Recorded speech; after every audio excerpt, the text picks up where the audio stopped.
Bonjour à tous, aujourd'hui dans cette capsule je vais vous apprendre à faire un saut de page et un saut de section dans le but de présenter un travail selon les normes de l'indispensable du français du Cégep Garneau.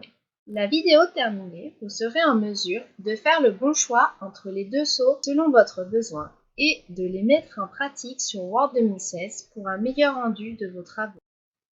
Le saut de page permet de changer de page et le saut de section permet de passer d'une portion à une autre du document. Dans les deux cas, les sauts sont utiles pour faire une bonne présentation des travaux scolaires. Voici un exemple du résultat attendu lorsque nous utilisons un saut de page, c'est-à-dire que le chapitre 2 apparaît en haut de la page suivante et nous voyons la mention saut de page entourée d'une ligne simple pointillée s'afficher. Voici maintenant un exemple du résultat attendu lorsque nous utilisons un saut de section. Le chapitre 3 apparaît aussi sur la page suivante, mais c'est la mention saut de section, page suivante, entourée d'une ligne double pointillée qui s'inscrit. De plus, nous pouvons voir en utilisant qu'un saut de section, nous pouvons changer la mise en page comme l'orientation de notre page, qui ne touchera que cette section, contrairement à un saut de page. Maintenant, place à la pratique. Pour commencer, nous allons faire apparaître les caractères non imprimables à l'écran pour bien visualiser les sauts qui seront faits. Pour cela, on va dans l'onglet Accueil, Groupe paragraphe, puis on appuie sur le bouton Marque de paragraphe. Pour faire le saut de page, nous devons placer notre curseur en avant du mot chapitre 2 dans le but de le déplacer sur la page suivante. Ensuite, nous allons dans l'onglet Insertion, Groupe Page, puis sur Saut de page.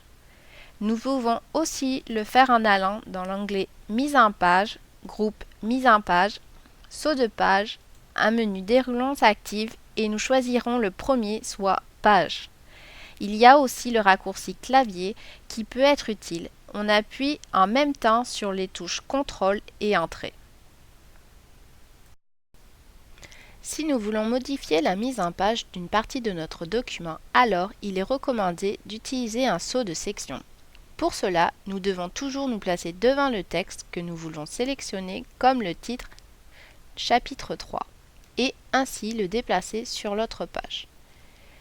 Ensuite, nous allons sur l'onglet Mise en page, Groupe Mise en page, Saut de page.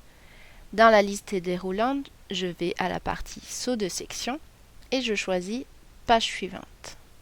Notre saut de section étant fait, nous pouvons modifier la mise en page.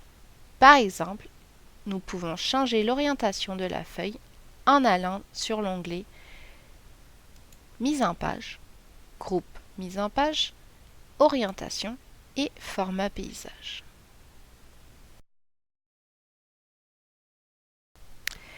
Donc voici notre résultat final après avoir inséré un saut de page et un saut de section entre les chapitres. Nous pouvons voir que tous nos chapitres sont donc tous à la bonne place.